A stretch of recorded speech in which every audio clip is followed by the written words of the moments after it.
Good morning, my friend. Good morning from Las Vegas. Yeah, you got the sun's coming up over your I think it's your left shoulder there, or maybe your right. I don't know how the camera works. But the sun's coming up behind you. That's my left shoulder. Yeah. Yeah. So you're just in the Spreading the love great rays across of the sun. Vegas. Yeah. With the beautiful mountainscape in the background. I love it. Yeah, this is a really amazing view. But yeah, so I'll get to do some videos from here for the week, which is pretty cool. While we're out here working. But we are into the present and the future in white magic, and it's 150 in the PDF. Yeah. It actually starts right at the bottom of 149. It's got about two lines. Oh, that's right. There. Yeah. And it's page 321 in the blue text. Okay. Right. Yeah. So you want me to get started, or why don't I give it a go for a bit and see how far I can take it? But if I start to cough and stuff, you can just take over from there. Sounds good. So still dealing with a bit of this whatever I've had. So Okay. All right, the present and the future. Thus we have seen the place that the tiny sentient unit employed by an individual human being plays in relation to the great whole. We have noted the various forms which astral evolution assumes. We have also recorded some of the sources from which the astral energy comes. We have found that each of us is immersed in a sea of sentient forces which have their effect upon us because, under the law, we have appropriated for our own use a portion of that universal energy through the medium of which we are en rapport with the whole. One of the types of astral energy upon which we did not touch emanates, we are told, from the heart of the sun. I cannot, however, touch upon it at length, owing to the inability of the human brain to understand it or the human heart to appropriate it until such time as the heart center is opened and functioning. This stream of living energy can nevertheless be sensed in a large way, though not as yet appropriated in its pure essence. We call it the love of God. It is indeed that free-flowing, outgoing, magnetically attractive force which leads each pilgrim home to the Father's house. It is that force which stirs in the heart of humanity and finds expression through the medium of world avatars, through the mystical yearning found in every human being, through all movements that have for their objective the welfare of humanity, through philanthropic and educational tendencies of every kind, and in the natural world so-called, though the instinct of protective motherhood. But it is essentially a group sentiency, and only in the coming Aquarian age will its true nature find correct understanding and right appropriation. I touch on it here as it is one of the factors to be considered. Only those, however, whose hearts are opened and lifted up unto the Lord will know whereof I speak. It is needless for us to concern ourselves with that which lies far ahead of the race. Immediate problems call for attention. Problems which are personal or racial, and which all concern the control of the astral vehicle. Opportunity is offered to demonstrate in chaos the potentialities of the ego or soul, and its capacity to control and dominate in its little sphere of influence. Therein lies for all aspirants at this time the peculiar effort of the coming days, and I would, for your guidance, make certain suggestions to be followed by you, or not, as deemed wise. We must remember that every aspirant is a focal point of energy and should be in his place a conscious focal point. In the midst of the whirl and storm, he should make his presence felt. The law of action and reaction works here, and often the great ones, foreseeing the need of just such points of inner contact in periods of world unrest, such as the present, gather into certain localities those who are aspirants to service. They act as a balance and aid the general plan, and at the same time, they themselves learn much needed lessons. The effort on the part of all aspirants should not be to resist and repel the pressure or to fight and ward off. Such a method centers the attention upon the not self and leads to added chaos. The effort should be along the lines of an endeavor to make contact with the higher self and keep it stable and steady, and to be in such direct alignment that the force and power of the soul may be poured upon and through the lower threefold nature. This pouring through will bring about a steady radiation which will affect the surroundings exactly in proportion to the extent of the inner contact, and in direct relation to the clarity of the channel linking the physical brain to the causal body. The aspirant should also strive after that self-forgetfulness, which merges itself in the good of those contacted. This self-forgetfulness refers to the lower self. Self-recollectedness and self-forgetfulness should be companions. Hey, Yes. so what are your thoughts on that there? I think we can all, we definitely see that in our lives. Absolutely. That's it's one thing to have discipline, but that's really just an initial kind of thing. Disciplining ourselves is something we learn early. Right. And then it should be just very natural as we move forward. So, and then I like how he says, don't resist and repel the pressure or to fight and ward off. It's just allow it, just allow what is to be, right? And don't hide from it. On this path, we don't run to a cave. Right. That's not what's going on. That's not the here. intent, right? Right. Yeah, we're doing this, in full view. Yeah, of the whole thing. We're not running from it. That's pretty cool. Well, and why would we want to, right? I mean, no, yeah, we want to be steady. Because want to be steady, but this also needs to be somewhat influential for the others who might be hiding in that cave. It's time to come out. We've got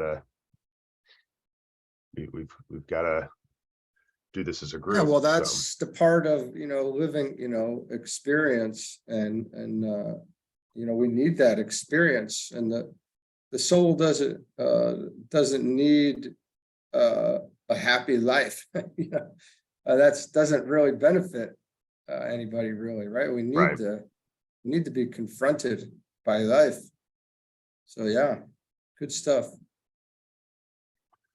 All right. The man who aims at providing a point of contact between conditions of chaos and those who work for constructive ends and order should likewise use that most necessary factor of common sense in all that he does. This involves always obedience to the law of economy of force, due to discrimination, and true sense of values. Where these are present, time will be economized, strength will be husbanded, energy will be wisely distributed, excessive zeal will be eliminated, and the great ones will be able to depend upon an aspirant's sagacity and thus find a helper. All occult training has in view the development of the aspirant so that he may indeed be a focal point of spiritual energy. It should be remembered, however, that under the law, this training will be cyclic, excuse me, and will have its ebb and flow as all else in nature. Times of activity succeed times of pralaya, and periods of registered contact alternate with periods of apparent silence. Note here the choice of words. This alternation is due to the imposition of the law of periodicity, and if the student develops as desired, each pralaic, am I saying that right?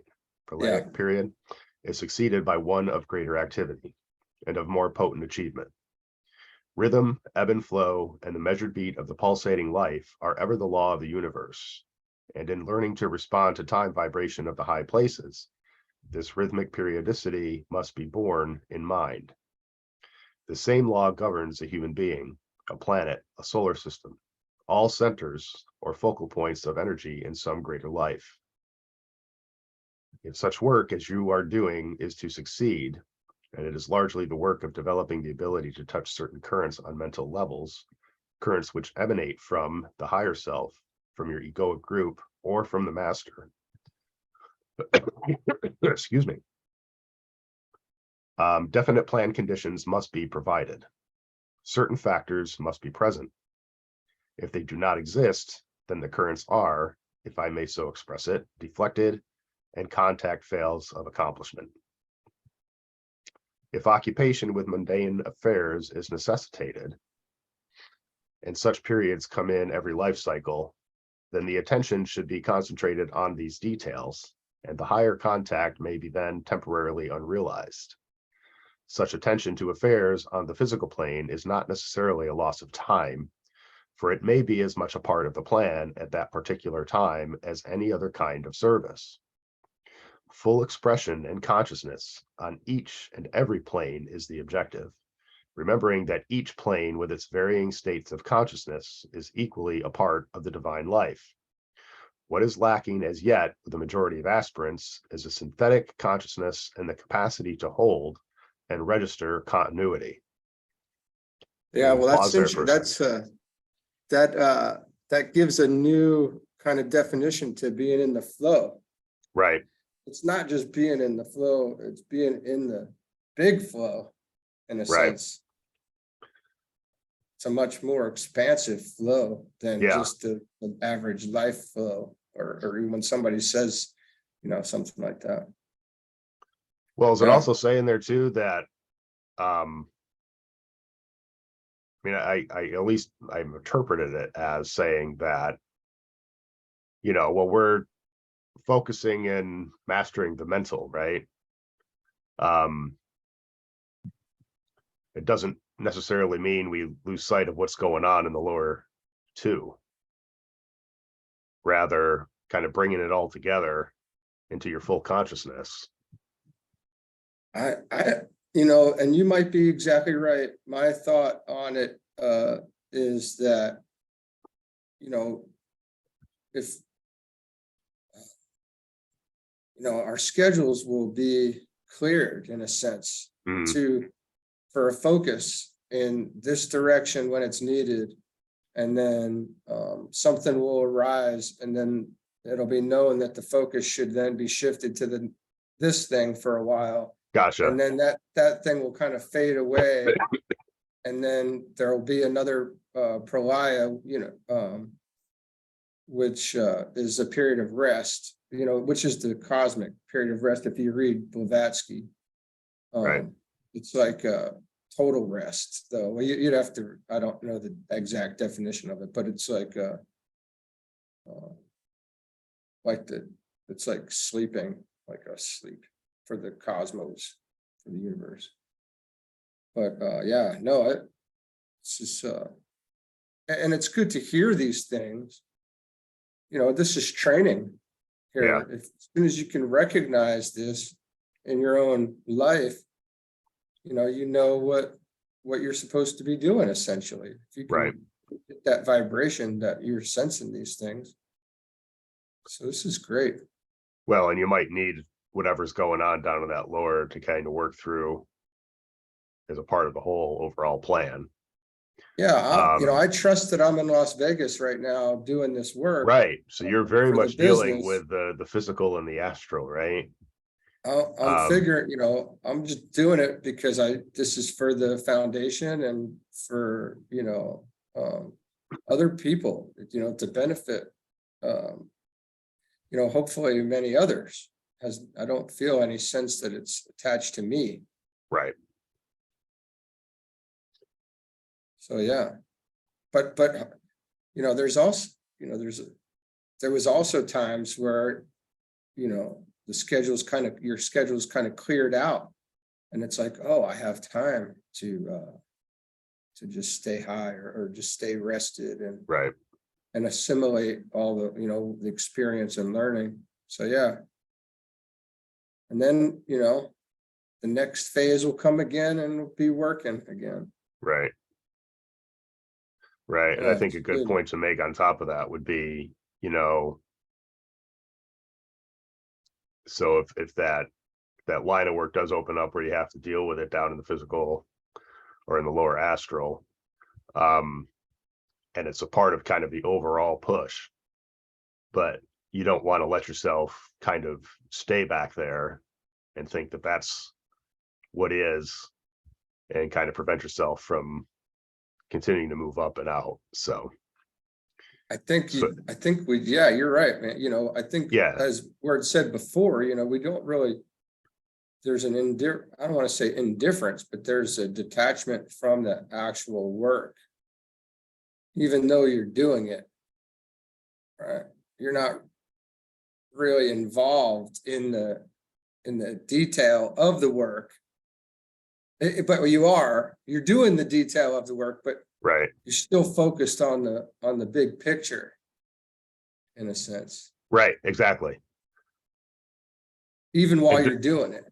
And if you right, have to really get deep, you know, we can zoom in and out. So you might zoom in for a minute, but then as soon as you zoom out, you go back to, you get back to where it's beneficial to everybody, you know. So yeah, this is great. this is, This and I is just right have, on time stuff. I just got to say, with that sunrise, I just is kind of off topic quick, but with that sun rising in the background, it's emanating these rays of light across your face and your chest. It looks incredible. Oh, And it's so fitting. I love it. Yeah, that's So great. you'll get to see when we do the playback. So All right. all right, moving on. So excuse me. If emotional or mental chaos exists, then again the currents are deflected and the brain makes no record of that which may be inwardly seen and heard. If fatigue is present and the physical body is in need of rest, then likewise the inner fails to be recorded. It is the centers in the etheric vehicle which are vitalized and become active in this work of contact and consequent transmission of energy. If therefore the vitality is low and the pranic fluids are not assimilated, then the whole vibratory contact is lowered and the center fails to register vibration in response. When again the stimulation is adequate and the other conditions are resolved into the necessary quietude, then again the currents may be encountered. Response follows and a fresh cycle of receptivity eventuates. I have entered thus into explanation as I have seen many questioning and am anxious that the process followed may be somewhat clarified. It is wise that all who work should have a clear understanding of that work and should, along lines so closely affecting their power to serve, be fully aware of each step taken. You know, that kind of, in a sense, and this is really important stuff. I don't always have comments. I find that interesting because I'll read something from these other books and I don't have much to say, but this right here reminds me of, like, there's this inertia that's set up and it gets moving and it has to be quieted. It has to come to its steadiness in a way. Right. So we've seen that so many, if we look, we've seen that over and over again in our lives for sure. But that period of rest is so important to let everything just, settle back down. Right. Kind of settle and ground out. Yeah. Yeah. So we've seen this process now at this point, right? Oh yeah. I mean, I think we've been living through some of it. Yeah. I mean, Now it's that just we a can matter of recognize the it. awareness of it. Yeah. There really does need to be the awareness of these things. Yeah, very good. Okay. Where was I? Oh, as regards the problems occupying the attention of all of you who are living in this time of world unrest and upheaval, I have a word of cheer to give you. Though to you the whole situation may have seemed clouded and the horizon darkened by storms, bear in mind that when the disturbance is general, as now, and the whole area involved, then the end is near. In nature, a general electric storm serves to clear the atmosphere and ushers in a period of sunshine and more grateful living conditions.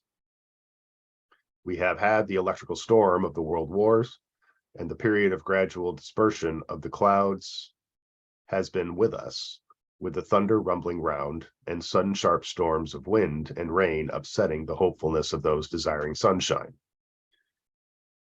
Those who with patience carry on the work, who keep the inner calm and surety, who lose sight of the foreground of personalities, and bear only in mind the formless forces that are at work through all forms and seasons, will see order brought out of chaos, construction out of past destruction, and present adjustments. They will see the setting loose of fresh life forces, hitherto shut out by the crystallizing shells built by man. So hold the inner vision steadily and have that long patience which endures through the lesser cycle, because the key to the greater cycle has been held with firmness. It might be of value to touch briefly upon certain main lines of thought which are emerging at the present time and which are the outgrowth of the past and the promise of the future. The thoughts of men have ever been religious. There has never been a time when religion or the thoughts of men about God, about the infinite, and about the life which has brought all into being has not been present. Even the most ignorant of savage races have recognized a power and have attempted to define their relationship to that power in terms of fear, of sacrifice, or of propitiation. From the rudiments of nature worship, from the fetishism and degraded idol worship of primitive man, we have built up a structure of truth, which, though as yet imperfect and inadequate, does verily lay the foundation of the future temple of truth, where the light of the Lord will be seen, and which will prove adequate as an expression of reality. Out of the darkness of time, there have emerged the great religions.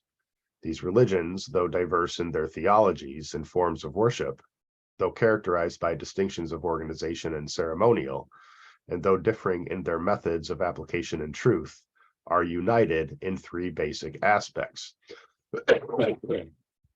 One, in their teaching as to the nature of God and of man. Two, in their symbolism. And three, in certain fundamental doctrines. When men recognize this and succeed in isolating that inner significant structure of truth, which is the same in all climes and on all races, then there will emerge the universal religion, the one church, and that unified, though not uniform approach to God, which will demonstrate the truth of St. Paul's words, one Lord, one faith, one baptism, one God and Father of all, who is above all and through all in you all. Theologies will disappear into the knowledge of God. Doctrines and dogmas will no longer be regarded as necessary, for faith will be based on experience, and authority will give place to personal appreciation of reality. The power of the church over the group will be supplanted by the power of the awakened soul in men. The age of miracles and the disputations as to the why and how of those miracles and the consequent skepticism or agnosticism will give way to the understanding of the laws of nature, which control the superhuman realm and the supernatural stage of the evolutionary process. Man will enter into his divine heritage and know himself as the Son of the Father, with all the divine characteristics, powers, and capacities which are his because of his divine endowment. But in the meantime, what have we? A breaking away from old established tradition, a revolt from authority, whether of the church, of dogma, doctrine, or theology, a tendency towards self-determination, and an overthrowing of the old standards and of old barriers of thought and the divisions existing between races and faiths.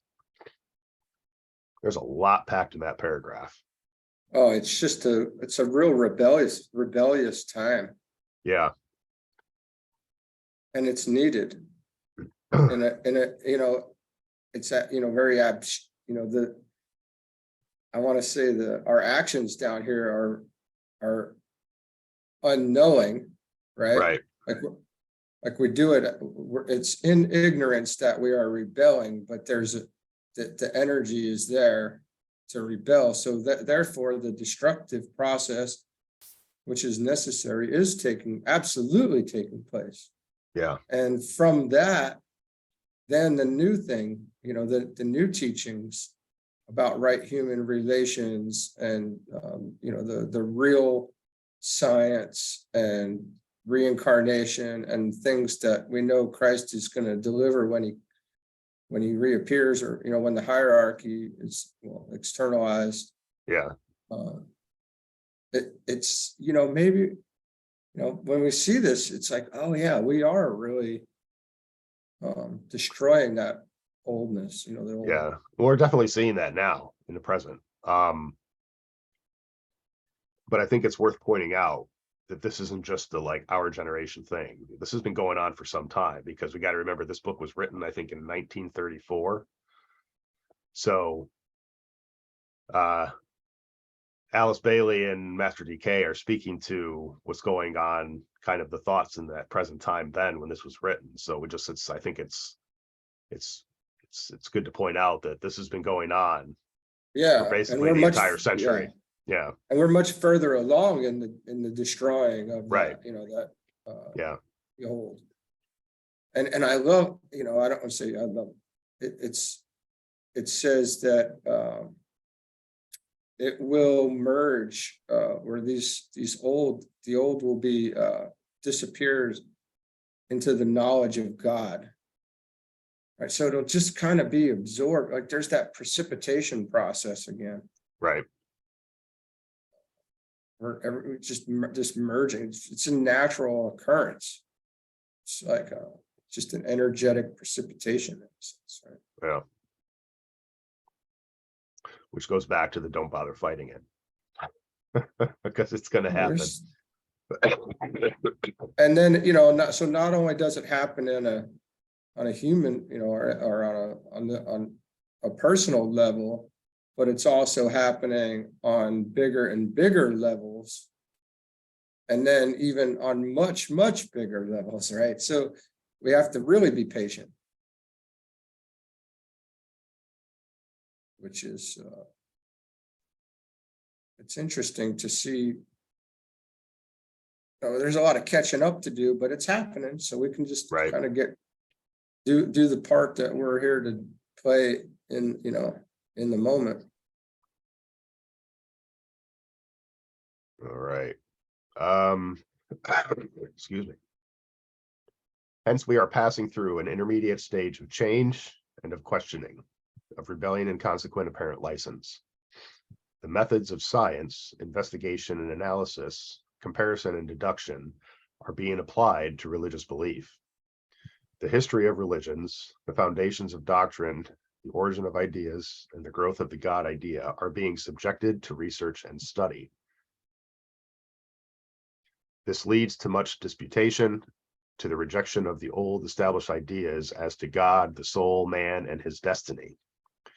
Schools of thought have ever existed differing in their ideas and methods, and the 6 schools of Indian philosophy have embodied in themselves, practically all the basic speculations of man as to the why and the wherefore of manifestation. Little which is new has been added by the Occident to these 6 speculative schools, though the Western mind, with its genius for scientific techniques and method, has elaborated the ideas and differentiated the 6 theories into a multiplicity of lesser propositions. Out of the medley of ideas, theories, speculations, religions, churches, cults, sects, and organizations, 2 main lines of thought are emerging.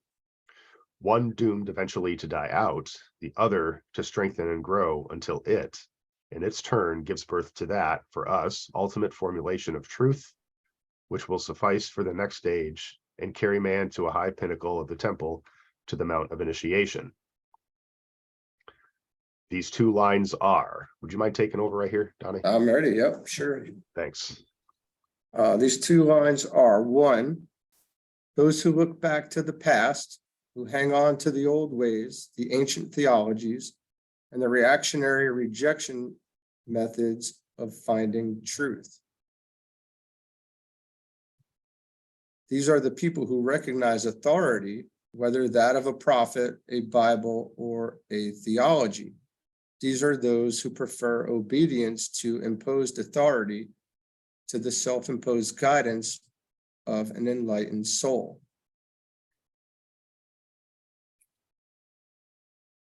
These are the followers of a church and a government who are distinguished by a pure devotion and love, but refuse recognition to the divine intelligence with which they are gifted. Their devotion, their love of God, their strict but misguided conscience, their intolerance mark them out as devotees, but they are blinded by their own devotion, and their growth is limited by their fanaticism. They belong mostly to the older generation, and the hope for them lies in their devotion and the fact that evolution itself will carry them forward into the second group. To this first group is committed the work of crystallization, which will result in the complete destruction of the old form.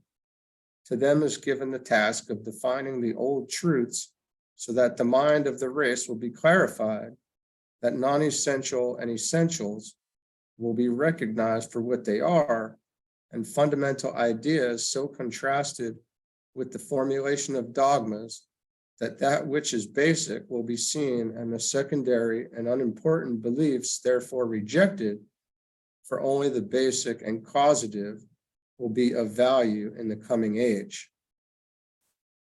So that was number one. And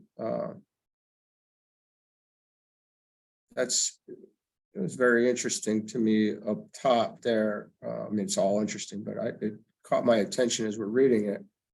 The ray of devotion is the sixth ray, and the sixth ray is going out, and the fourth ray is about to come in, which is harmony through conflict, right? So, but as that happens, there's implications, and that can be read in rays and initiations. All right, so number two is the second group is as yet a very small minority, but a steadily growing one. It is that inner group of lovers of God, intellectual mystics, the knowers of reality, who belong to no one religion or organization, but who regard themselves as members of the Church Universal and as members one of another.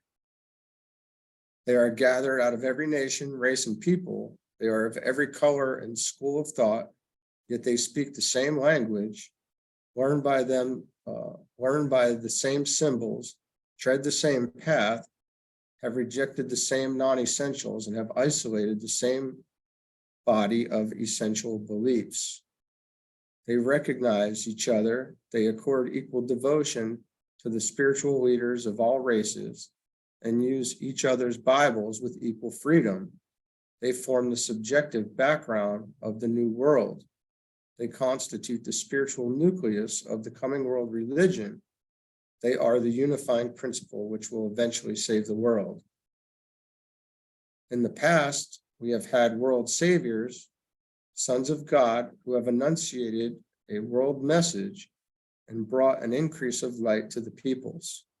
Now, in the fullness of time and through the work of evolution, there is emerging a group who perhaps will bring salvation to the world, and who, embodying the group of ideas and demonstrating the group nature, manifesting in a small way the true significance of the body of Christ, and giving to the world a picture of the true nature of a spiritual organism, will so stimulate and energize the thoughts and souls of men that the new age will be ushered in by an outpouring of the love, knowledge, and harmony of God Himself. Religions in the past have been founded by a great soul, by an avatar, by an outstanding spiritual personality, and the stamp of their lives and words and teachings has been set upon the race and has persisted for many centuries. That will be the effect of the message of what will be the effect of the message of a group avatar? What will be the potency of the work of a group of knowers of God enunciating truth and banded together subjectively in the great work of saving the world? What will be the effect of the mission of a group of world saviors, not as Christ's, but all knowers of God in some degree, who supplement each other's efforts, reinforce each other's message, and constitute an organism through which the spiritual energy and principle of spiritual life can make their presence felt in the world. I don't know that we need to say anything there, because I feel like that's such a beautiful ideal, I guess, or that'll be a beautiful thing to witness, right? That'll be great. Yeah. I think DK is going to expand on it. Probably right here. Well, yeah, I think you might be right. But that first section, it's really kind of breaking down the two school of thoughts that we're presently dealing with, right? So there's people that are kind of lost in the old ways of religion, like organized, authoritative structures and things like that. Whereas now you have, and like again, this book was written in 34. So I think the second group has expanded from even at that point in time, because we're starting to see more and more people kind of point towards the, this inner group of lovers of God, where we're all kind of on the same wavelength as far as what religion is and authoritative structures and stuff like that. So this is more of what we were talking about before, where it's kind of dissolving out the old and maybe entering into the new. But like you said, I'm sure DK is going to get into this more, so I don't want to expound too much on that. But yeah, you're right. And I think it's going to, the new group of world servers definitely are going to have a part in this, the hierarchy in the new group of world servers. Right.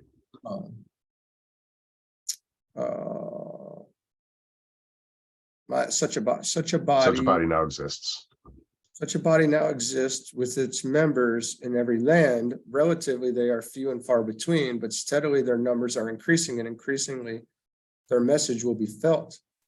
In them is rested a spiritual spirit of construction. They are the builders of the new age. To them is given the work of preserving the spirit of truth and the reorganizing of the thoughts of men, so that the racial mind is controlled and brought into that meditative and reflective condition which will permit it to recognize the next unfoldment of divinity. And that, that meditative and reflective condition says a lot. Connected with these two groups, the reactionary doctrinaries and the subjective band of mystics, is the majority of the new generation of young people who are part of neither band and whose ideas are largely disorganized by the recognition of both. This majority do not belong to the past and refuse to accept the authority of the past. They do not belong to the inner group of knowers who are working at the task of swinging the thoughts of men into right channels, for they dare not teach as yet the point of knowledge. They only recognize two things. They dare not reach as yet. I'm going to say that's dare there, right?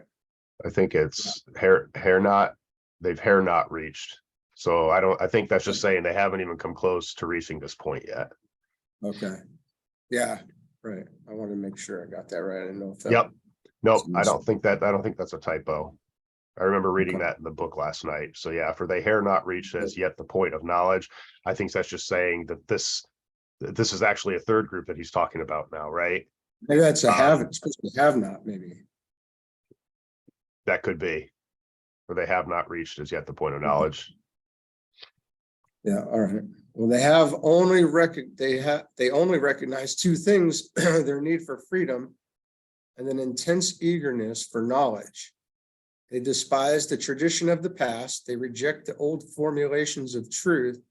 And because as yet they stand on no sure ground, but are only in the position of seekers and inquirers, we have our present state of world upheaval, of apparent license and disruption. It should not be forgotten that this world state is therefore the result of the clashing of the three types of force prevalent in the world today. One, that emanating from the holders with the old tradition, who emphasizing the forms in the past produce the destruction of those forms.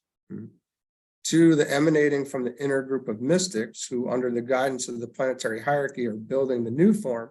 And 3, the emanating from the masses who belong to neither group and who are wielding forces as yet blindly and often unwisely until such time comes when they recognize those constructive channels into which it can wisely be poured. Sorry, I was getting a bunch of text messages there.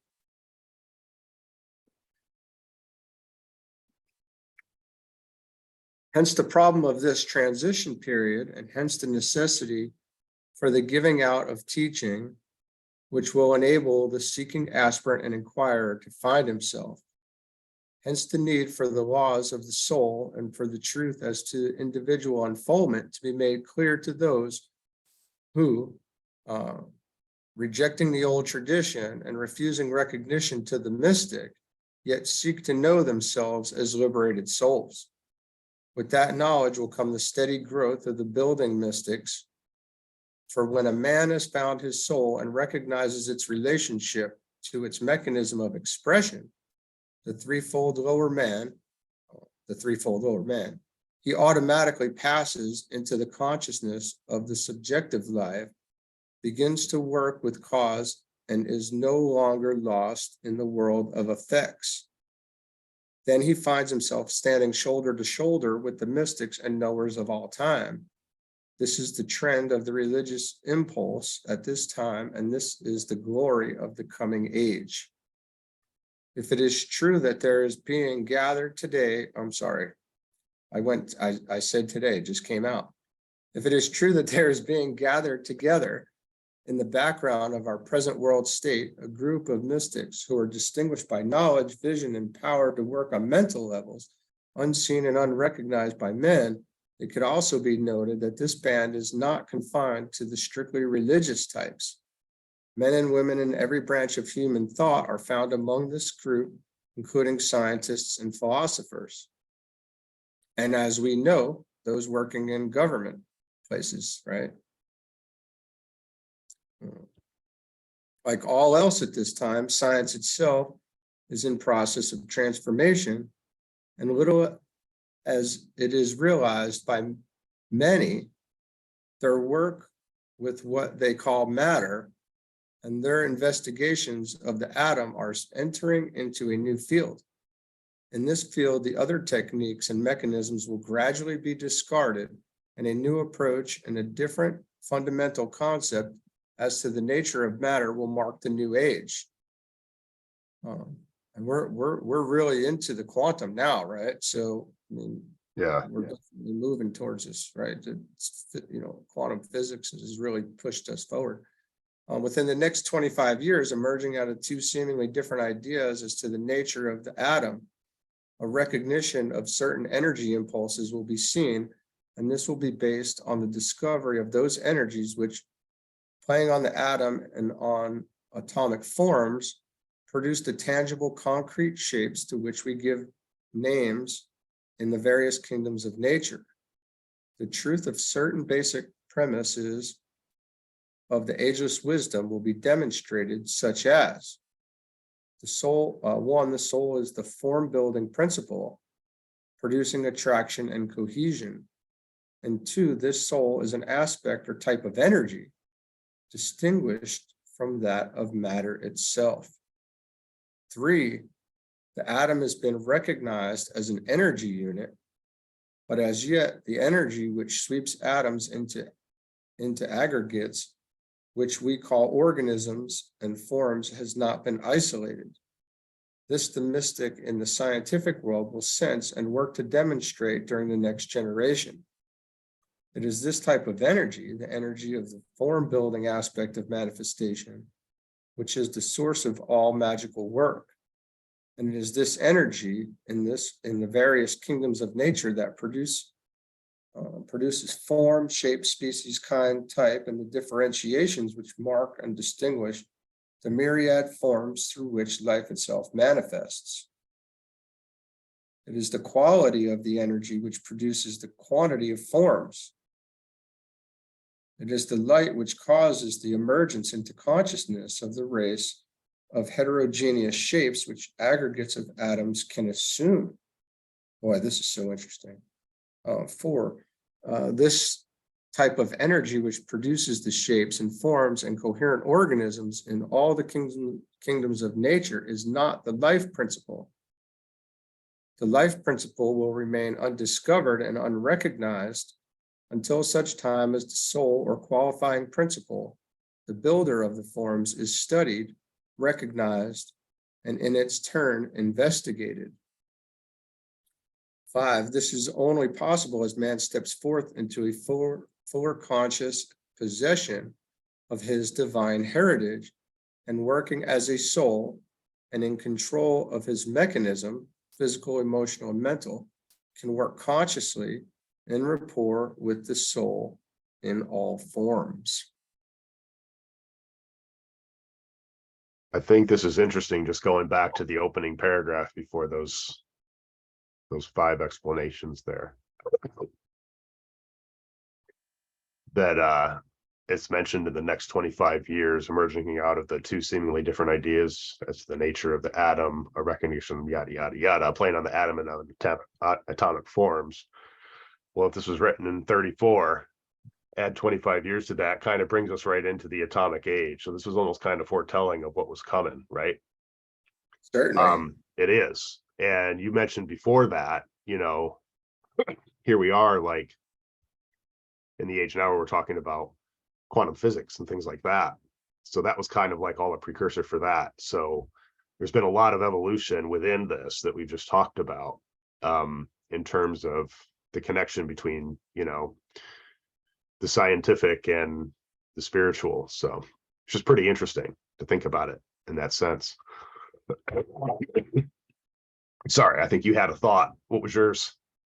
I don't know how to put this into words. That as science is coming around to meet the more understood and progressive understanding, right? Right. So it takes time again for that to come into a recognition of a fact, right? And then after they recognize it, I want to say it will become more, out for the rest of the world to be accepted. Because Right. there's still that thesis, antithesis, where, thing kind of, interplay happening, where we're waiting for the synthesis of that, but it's really close. But also many recognize it as, as fact.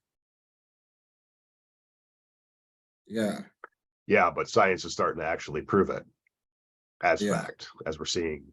And I think they have to, I guess because of the implications, they would be hesitant, right? Right. Because they have to go, oh my God, Right. Like quite literally, oh my God. Yeah, they have to have their awakening almost first in a sense, right? Like, Right. whoa. Yeah. Yeah, I mean, everything is just energy and motion, right?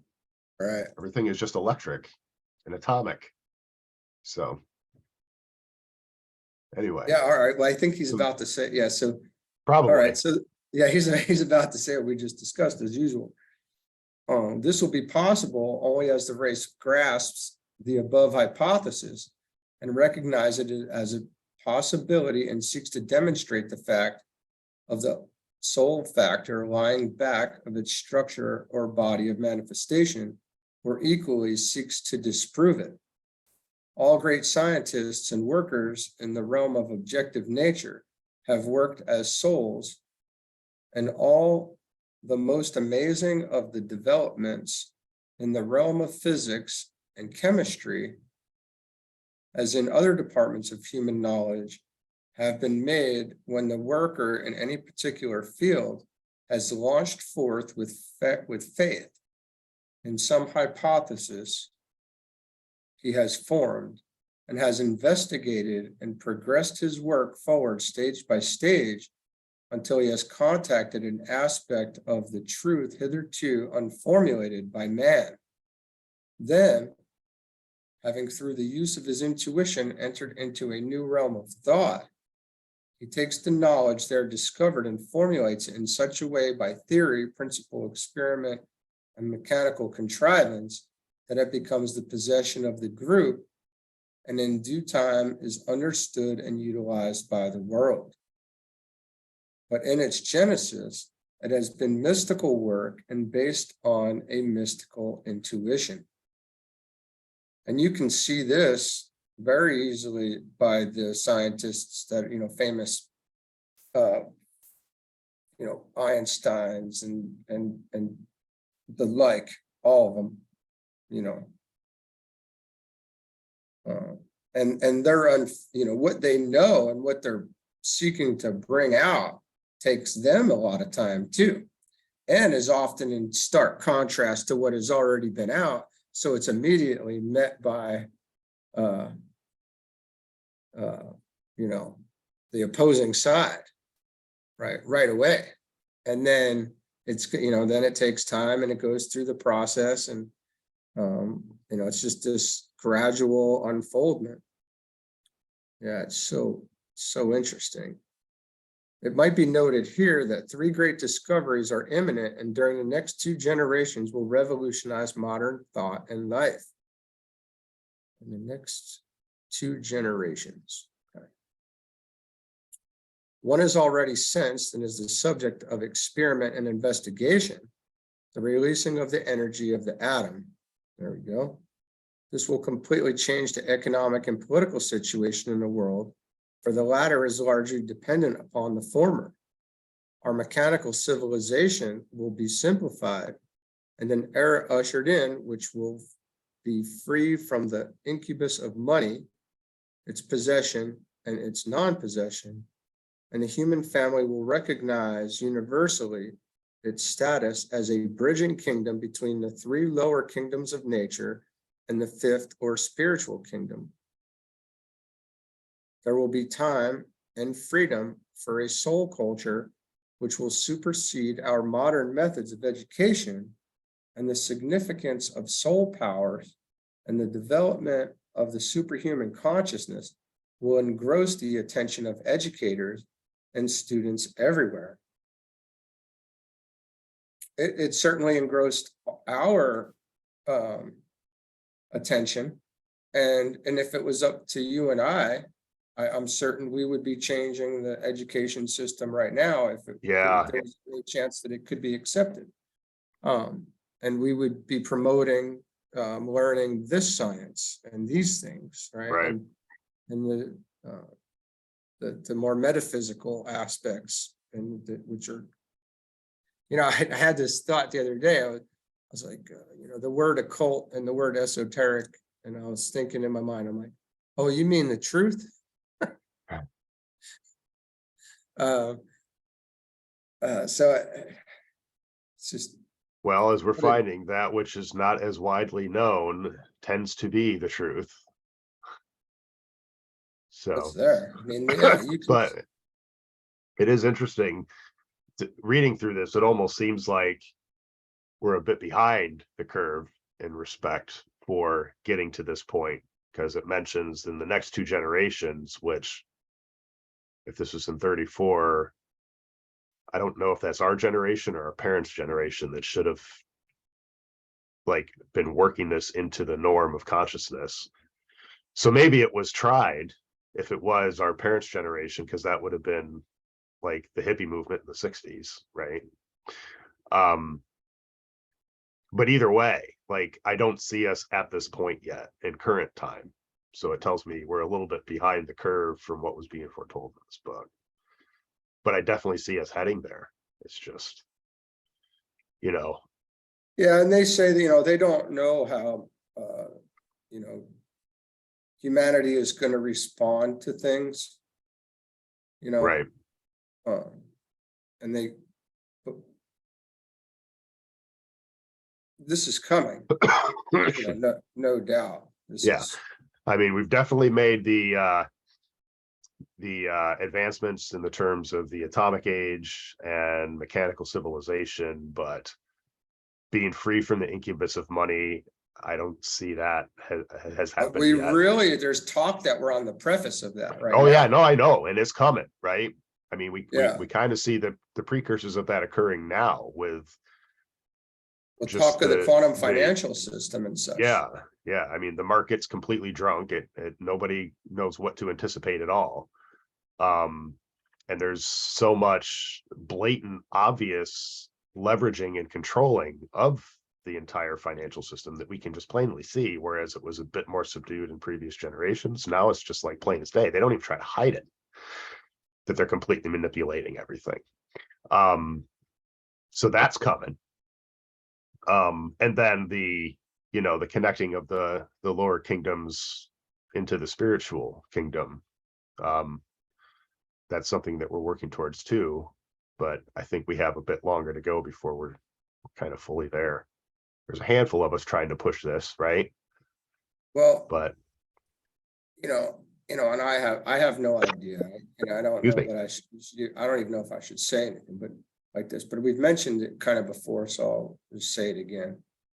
We have no idea, like when that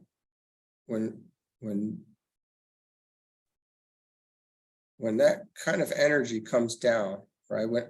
If it were to come down again, and into the astral plane, and if Christ reappears on the physical plane, and that energy, we have no idea how that is going to affect, revelation or recognition of these things. It could be, for not saying everyone would come right away, but some, it could be instantly, and in the twinkling of an eye, essentially.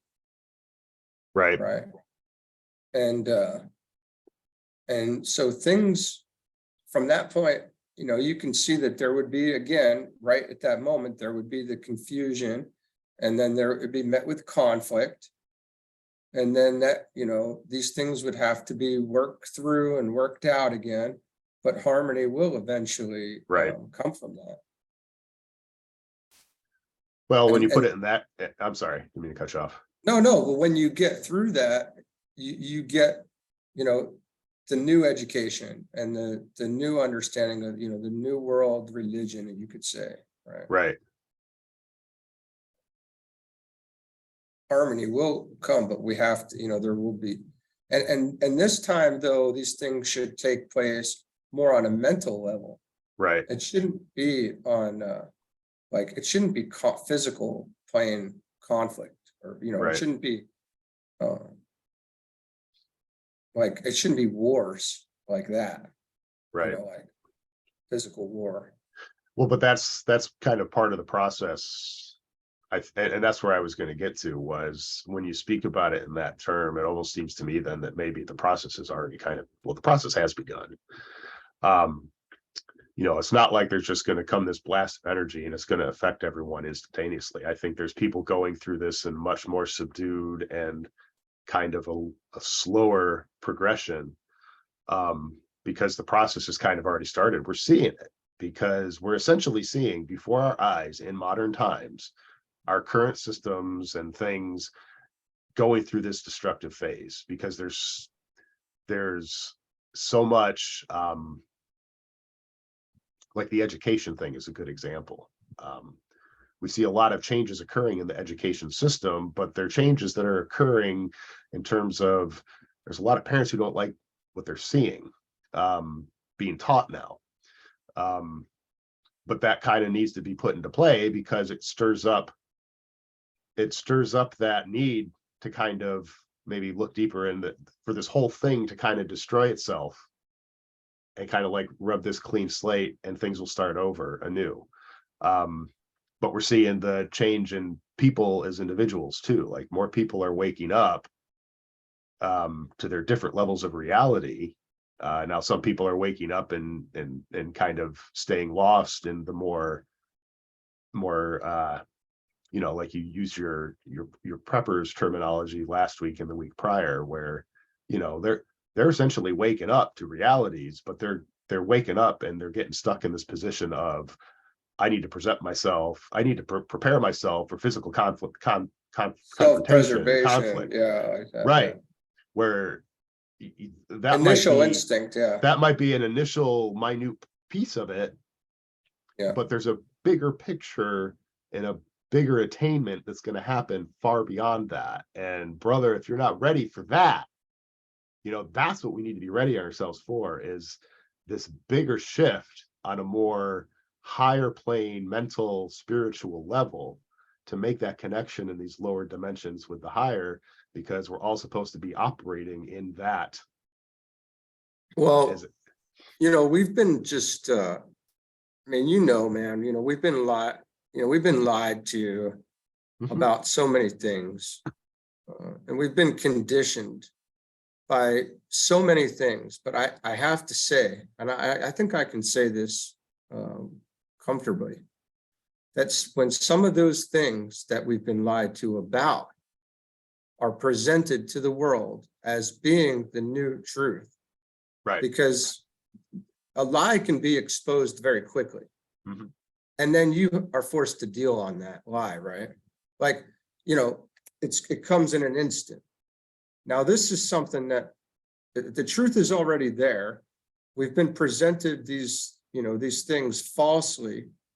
So when the time comes and the truth is then actually made clear by some representative in power, like the world, a world power who's on, the, part of the hierarchy or on the, a white hat, if you could say something like that, when they tell people the actual lies, I think in that is an immediate awakening. Mm-hmm. It may cause initial disturbance, emotional disturbance. Absolutely. Like getting hit by a ton of bricks. But when we wake up, we all get hit by a ton of bricks. Right. Right. It's initially getting hit by a freight train. And so these lies, I think, are big enough that it's a freight train and it's enough. So that can happen. I think we're working towards that, man. And it's been put out. There's a lot of podcasts now. There's a lot of people talking about things like this now. There's a lot of discussion about things taking place in the background that the good side, I want to say the good is doing. I don't want to say good side. The white hats are doing to start bringing these things to the forefront, and then right. You can, like we talked, you can see it with Elon Musk. He said and look, he's right. If you're awake, we know that we've been conditioned, mm-hmm. right? And we know we've been lied to, and we're programmed, and all these things.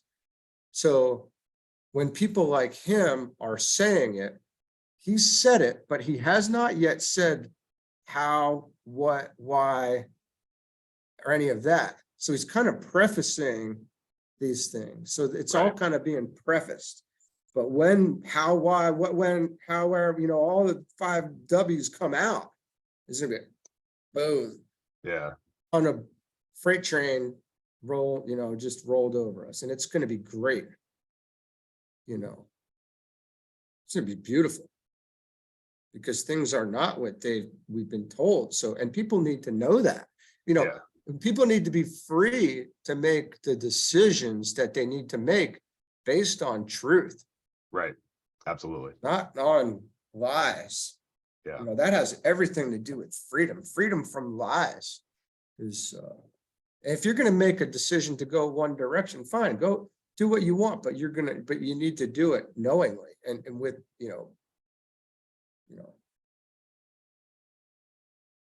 I think about all the time where, in the Bible, Jesus says, forgive them for they know not what they do. And how can they know what we do when everything has been a lie? Yeah. And we're conditioned and definitely. Yeah. programmed, So, yeah. It's, I think this is very close, to the discomfort coming before the harmony. You know, that initial discomfort, that freight train's coming. Well, that's what you're seeing a lot of out there, is a lot of people hitting that discomfort point, I think. And that's where that's what leads me to believe that this has been going on for some time. Because I mean, let's just look at you and me as a specific example. Like, I hit that discomfort phase a little over a year ago, right? Yeah. Where I just hit that cracking point where I'm like, this is just a bunch of BS, man. Like, what the? Yeah. So, yeah. And and since then, it's been more of a, you know, at that point where I kind of came to the realization of what it is and what was going on. Now it's like, I'm getting comfortable with it, because it's what's needed to kind of break through that point and get to that next level. So, well, you've done an exceptionally fast, you've made quick work of that, in my opinion. Because you made quick work of that, which is great. So if you did, so you can see how easily how this would happen for others then, and so the process, you're a great, being a good example of, it could move quickly. It could, there's potential. Yeah, and you can see it occurring in others, and just kind of in the back of my head, when I see someone kind of getting that gripe about government control and they're to take my guns away. And this is like, okay, you're about to crack, man. You're kind of heading into that breakthrough of awakening point. Let's just hope that you keep progressing through and don't get locked on, any particular ideal that holds you back from that full growth pattern. But you see that in people a lot these days. Well, there's so many amazing realizations in that, because once you realize that there is, there's evil in the world, you also must recognize that there's the opposite of that in the world too. Right. So then you have to kind of work through that, and then go, well, who am I? Where am I aligned right now? Who am I? Where's my loyalty? And who am I supporting? And then we got to deal on that for a while, and then start to real, how, and then learn in truth how, or with a foundation of knowledge, how we're going to move forward, how we want. Right. So but so do you think that was a good stopping point there? Do you want to call it? Yeah, I was just going to say, we've been going about a little bit over an hour, I think. Yeah, about an hour onto the dot. This is probably a good place to stop for now. We can pick up. I think you're on the second discovery is where you're going to start reading. Yep. That's 156 in the PDF. I don't know where in the blue book that is, but we can open that up with that page reference when we pick up next week. So I think this is a good point to break. I'm about to go into a coughing spat anyway, so I need to go take care of that. Well, feel better, buddy. Okay, I think man. I did pretty good though, man. I made it through a half hour of reading without getting too crazy with it. So hopefully that's a sign that I'm on the mends, and I'll be good to go for next week and beyond. So very good, sir. Feel better. And, will do. We'll see you next week. Let me see here.